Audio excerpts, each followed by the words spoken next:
Praise the Lord. आप सबको जय मसीह की। मैं परमेश्वर का धन्यवाद देता हूँ आज की सुबह दिखाने के लिए। एक और नया दिन, एक नया सप्ताह परमेश्वर ने हम सबके जीवन में जोड़ दिया है। हम परमेश्वर को कोटि कोटि धन्यवाद दें। एक नया संदेश लेकर मैं आपका दोस्त पास्टर राज मैसी आपके सम्मुख उपस्थित हूँ। और आज का संदेश है उन 5 कुंवारियों के लिए जिन्हें मूर्ख बताया प्रभु यीशु मसीह ने। उनके विषय में है, बहुत महत्वपूर्ण जानकारी है, बहुत महत्वपूर्ण संदेश है। ज़रूर सुनिए, पूरा संदेश सुनिए और इसे शेयर भी कीजिए ताकि और भी लोग इन बातों को जान सकें। ट्रू पल्स में आज का सवाल बहुत आसान है कि स्वर्गदूतों की संख्या कितनी है। बाइबल में लिखा है, यदि आप जानते हैं तो कमेंट्स में लिख दीजिए, नहीं तो डिस्क्रिप्शन में आपको आज के सवाल का जवाब मिल जाएगा। Praise the Lord. यदि आप हमारे बाइबल स्कूल से पत्राचार या कॉरेस्पॉन्डेंस कोर्स करना चाहते हैं, BBS कोर्स यानी कि बेसिक बाइबल स्टडी, तो इस नंबर पर मुझे मैसेज कीजिए, व्हाट्सएप कीजिए, कॉल मत कीजिएगा, व्हाट्सएप कीजिए और इसमें लिखिए कि मुझे BBS कोर्स करना है। आपको पूरी जानकारी दी जाएगी। एक छोटी सी प्रार्थना करके आज के वचन को शुरू करेंगे।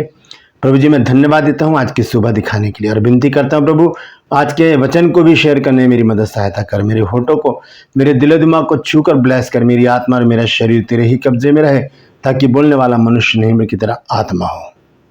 जो भी गुड़ भेद की बातें आज के वचन में छिपी है वो हम पे प्रकट करना। और जितने भी लोग इस वचन को देख रहे हैं, सुन रहे हैं, उन सब पर मैं तेरी आशीष बोलता हूँ। हर एक को आशीषित कर। हर एक की रोग, बीमारी, चिंता, परेशानियां, दुख, तकलीफें, लड़ाई झगड़े, तफरके, भूत प्रेत, जादू टोने, तंत्र मंत्र, बीमारियां, भटकती आत्माएं, श्राप बंधन अपने सामर्थ्य नाम के द्वारा अपने बच्चों के घरों से दूर कर। जिन घरों में संतान नहीं है प्रभु, तो उनको संतान की आशीष दे। नशा, कर्जा, बेरोजगारी दूर कर प्रभु जी। और प्रभु जी, जो खो गए हैं उनको वापस लौटा कर ला ताकि तेरे बच्चे आनंद मना सकें। धन्यवाद देता हूं प्रभु, तूने मेरी प्रार्थना को सुन लिया। प्रभु यीशु के नाम से मांगता हूं, आमीन। Praise the Lord. तो आइए आज के संदेश को हम शुरू करेंगे। और संदेश है कि क्यों बुझ जाती हैं मशालें। 5 कुंवारियां थी जो मूर्ख थी, 5 कुंवारियां थी जो समझदार थी, बुद्धिमान थी। सबके पास मशालें थी, लेकिन जो बुद्धिमान जो कुंवारियां थी उनके पास मशालों के साथ तेल भी था। वो पूरा बंदोबस्त करके आई थी। लेकिन जो दूसरी 5 कुंवारियां हैं जिन्हें मूर्ख बताया गया है, उन्होंने अपने साथ तेल नहीं लिया। दोस्तों, मैं आपको बता दूं कि तेल जो है वो बाइबल के अनुसार पवित्र आत्मा को दर्शाता है। ये एक आत्मिक वचन है, इसे समझने की ज़रूरत है। अगर हम आत्मिक रीति से जागरूक हैं तो हम तैयार रहेंगे प्रभु यीशु मसीह के आगमन के लिए। ये बहुत बड़ी भविष्यवाणी की है प्रभु यीशु मसीह ने दूसरे आगमन की। इसे समझने की ज़रूरत है। तो इसे समझने के लिए हमें 10 की 10 कुंवारियों की ओर ध्यान देना होगा। आइए देखेंगे मत्ती रचित सुसमाचार, उसका 25 अध्याय और उसके पहले पद से मैं पढ़ूंगा। देखिए क्या लिखा है। यह लिखा, तब स्वर्ग का राज्य उन 10 कुंवारियों के समान होगा जो अपनी मशालें लेकर दूल्हे से भेंट करने को निकली। अब दूल्हा सब जानते हैं प्रभु यीशु मसीह है। भेंट करने निकलना मतलब यीशु मसीह का आगमन है, उसकी तैयारी में है। 10 की 10, लेकिन 5 को मूर्ख बताया गया, 5 को समझदार बताया गया। और लिखा है 2 पद में, उनमें 5 मूर्ख और 5 समझदार थी। मूर्खों ने अपनी मशालें तो ली परंतु अपने साथ तेल नहीं लिया। मशालें तो ले ली, दिखाया तो सही कि हम आत्मिक हैं। बहुत से लोग ऐसे ही करते हैं कि अपने आप को दिखाते हैं कि हम बहुत आत्मिक हैं, लेकिन वो होते नहीं हैं। आत्मिक होना ज़रूरी नहीं कि हम बहुत लंबी लंबी प्रार्थनाएं करें या ज़ोर ज़ोर से चिल्लाएं, रोएं। ये आत्मिक होना नहीं होता। आत्मिकता एक अलग चीज़ होती है। बहुत से लोग अभिषेक करते हैं तो क्या करते हैं, वहाँ पर बहुत सारा ऐसा आडंबर होता है कि जो देखकर हंसी भी आती है कई बार और दुख भी होता है, और ऐसा लगता है कि ये क्या हो रहा है। आत्मिकता इसे नहीं कहते। आत्मिकता एक शालीनता को दर्शाता है। आत्मिक लोग गंभीर होते हैं और प्रभु के वचन पर ज्यादा मनन करते हैं। यहां पर लिखा है, मूर्खों ने अपनी मशालें तो ली परंतु अपने साथ तेल नहीं लिया। अगर आप पवित्र आत्मा से परिपूर्ण हैं तो आपको ये बात अच्छी तरह समझ जाएगी कि मशाल किसे कहा गया है और तेल किसे कहा गया है। तो आज हम इसी बात पर गौर करेंगे। आइए थोड़ा सा और आगे बढ़ते हैं। 4 पद में लिखा, परंतु समझदारों ने अपनी मशालों के साथ अपनी कुप्पियों में तेल भी भर लिया, तेल भी ले लिया। उनके पास तेल भी है, मसाले भी हैं। एक इस बात को दर्शाते हैं पूरी तैयारी को।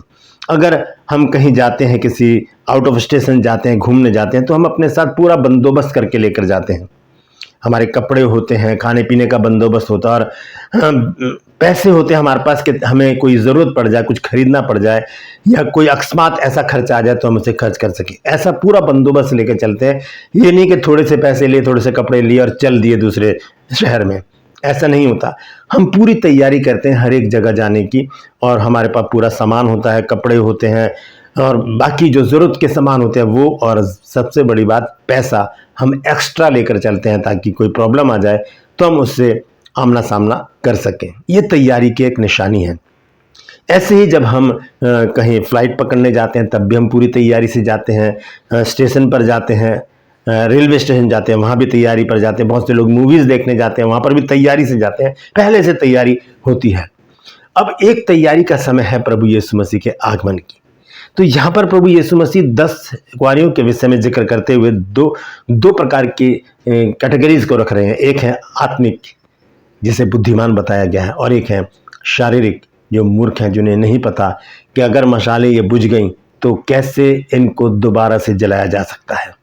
बुद्धिमानों को पता है कि अगर ये मशालें बुझ गईं तो हम इसमें तेल डालकर क्या करेंगे, इसे फिर से जला सकते हैं। तो यहाँ पर हम 4 पद में पढ़ते हैं, परंतु समझदारों ने अपनी मशालों के साथ अपनी कुप्पियों में तेल भी भर लिया। जब दूल्हे के आने में देर हुई तो वे सब ऊँगने लगीं और सो गईं। अभी प्रभु यीशु मसीह के आगमन में भी देर हो रही है। सब लोग सोए पड़े हैं, अपने कामों में लगे हैं, संसारिक कामों में लगे हैं, अपनी अभिलाषाओं, इच्छाओं, लालसाओं को पूरा करने में लगे हैं, लेकिन अपनी कुप्पियों में तेल नहीं भर रहे हैं। ये कुप्पी किसे कहा गया है? इस शरीर को। तेल किसे कहा गया है? पवित्र आत्मा को। और मशाल किसे कहा गया है? एक आत्मिक जीवन को। ये तीनों बातें हमारे अंदर होनी चाहिए। एक आत्मिक जीवन हमारा होना चाहिए, इस कुप्पी में तेल भरा होना चाहिए, ताकि जरूरत पड़े तो हम फिर से उठ खड़े हों और प्रभु के आगमन की तैयारी में लग जाएं। 6 पद में लिखा है, आधी रात को धूम मची कि देखो दूल्हा आ रहा है, उसे भेंट करने के लिए चलो। तब ये सब कुंवारियां उठकर अपनी मशालें ठीक करने लगी, और मूर्खों ने समझदारों से कहा कि अपने तेल में से कुछ हमें भी दो, क्योंकि हमारी मशालें बुझी जाती हैं। बुझी जाने का मतलब है नीरस हो जाना, सो जाना, या दूसरे शब्दों में कहें कि एक आत्मिक जीवन को खत्म कर देना। ये आत्मिक जीवन खत्म हो जाता है जब हमारा मन नहीं करता चर्च जाने का, हमारा मन नहीं करता बाइबल पढ़ने का, प्रार्थना करने का, संगति में बने रहने का। हमारा मन ही नहीं करता कि हम अपने घर में जो प्रार्थना होती है उसमें बैठे, या हम किसी कॉटेज मीटिंग में चले जाएं, या किसी पास्टर से संपर्क करके उनसे वचन के बारे में बातचीत करें। ये दर्शाता है कि हम बुझी हुई एक मशाल है। हमारे पास ना तो तेल है, ना हमारे पास कुप्पी है, और ना हमारे पास मशाल है। हम एक बुझा हुआ जीवन जी रहे हैं। परमेश्वर का वचन हमें एक आज्ञा देता है। आइए देखेंगे, यहां हम वापस बाद में आएंगे। पहला थिस्सलुनीकियों 5 अध्याय और उसका 19 पद देखिए क्या लिखा है। यहां लिखा है, आत्मा को ना बुझाओ। ये आज्ञा है। अगर हम अपनी आत्मा को बुझा रहे हैं तो हम आज्ञा का उल्लंघन कर रहे हैं। अब आत्मा कैसे बुझ जाती है, कैसे हम इसको दबा देते हैं, कैसे ये खत्म हो जाती है, कैसे हमसे दूर हो जाती है? जब हम शारीरिक हो जाते हैं, जब हम व्यभिचार करते हैं, गंदे काम करते हैं, लुचपन करते हैं, मूर्ति पूजा, टोना, बैर, झगड़ा, फूट, विधर्म, डहा, मतवालापन, लीला टेढ़ा, इन कामों में जब हम लग जाते हैं, हम आत्मा को बुझा देते हैं। सब स्पष्ट रीति से लिखा है संत पौलुस ने थिस्सलुनीकियों में, पहला थिस्सलुनीकियों 5 अध्याय 19 पद, आत्मा को ना बुझाओ। हमें आत्मा को जीवंत रखना है, भरे रखना है अपने आप को उस आत्मा से, ताकि जब प्रभु यीशु मसीह एक दूल्हे के समान आए, चाहे वो आधी रात को आए, चाहे कभी भी आ जाए, हम तैयार रहें उन 5 समझदार कुंवारियों की तरह, जिन्होंने मशाले तो ली, साथ में कुप्पियों में तेल भी भर लिया, ताकि उनको अंधेरे में भटकना ना पड़े, उनको नींद ना आ जाए, सो ना जाए। तो यहाँ पर स्पष्ट रीति से कहा गया है कि आत्मा को ना बुझाओ। फिर जब हम रोमियो में देखते हैं, संत पौलुस ने वहां पर एक बहुत अच्छी बात बोली है। रोमियो 12 अध्याय और उसके 11 पद में यहाँ पर लिखा है कि प्रयत्न करने में आलसी ना हो, आत्मिक उन्माद से भरे रहो, प्रभु की सेवा करते रहो। निरंतरता में बताया गया इस बात को, निरंतर रेगुलर हमें करते रहना। क्या?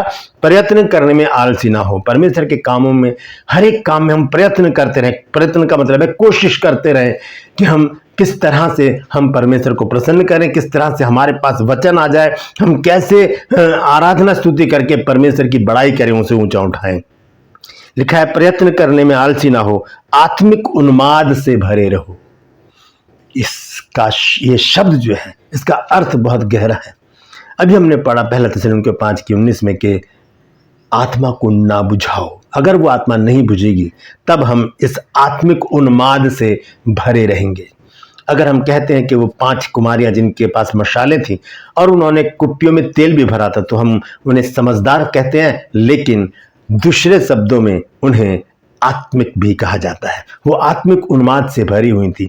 उन्हें पता था कि प्रभु यीशु मसीह आने वाले हैं, उन्हें पता था कि दूल्हा आने वाला है। वो पूरी तैयारी से गई और क्या हुआ, वहां पर जब दूल्हा आया तो उन्हें जरूरत नहीं पड़ी इधर उधर भागने की।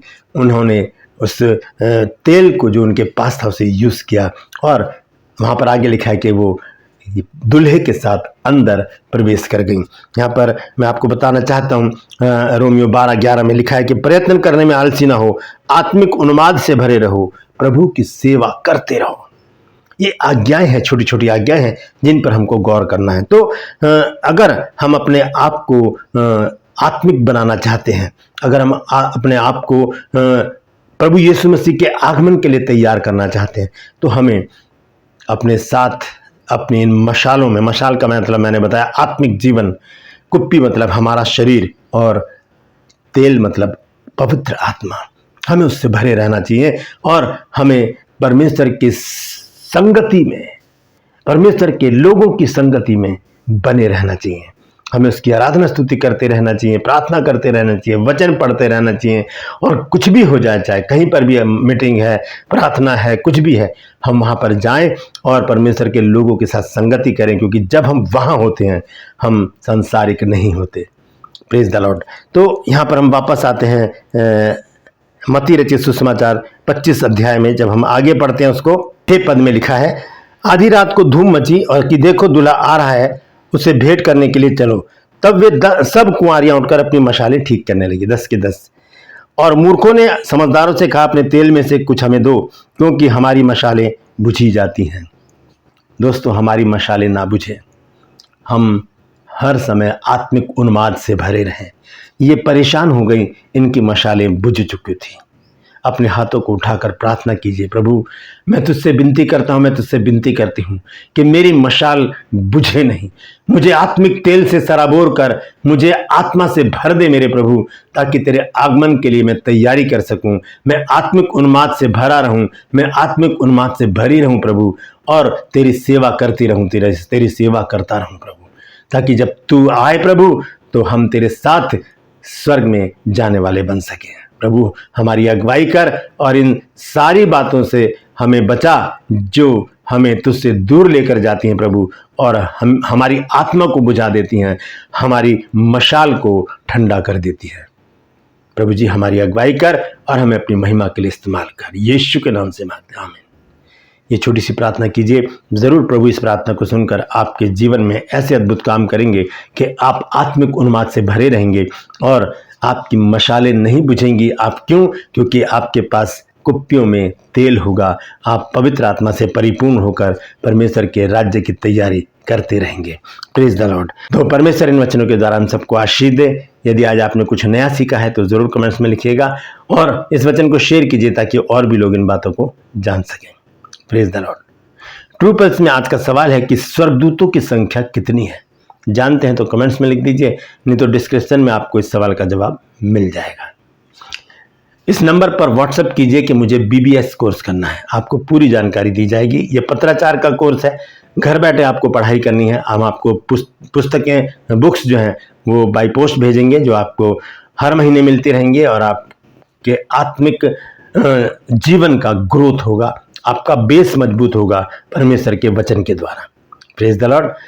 मैं आपसे गुजारिश करता हूं कि अभी तक अगर आपने मेरे इन चैनल्स को सब्सक्राइब नहीं किया है और यदि आप नए हैं मेरे चैनल पर, तो अभी अभी इस चैनल को सब्सक्राइब कीजिए, दोनों चैनल्स को सब्सक्राइब कीजिए, बेल आइकन को दबाइए ताकि नोटिफिकेशन, नई जानकारी आपको मिल जाए।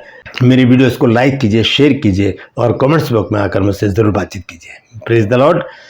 आज के लिए बस इतना ही, फिर मिलूंगा एक नए संदेश के साथ, एक नया वीडियो लेकर। तब तक के लिए मुझे इजाज़त दीजिए, लेकिन अपना और अपनों का ख्याल रखिए और आत्मिक उन्माद से भरे रहिए।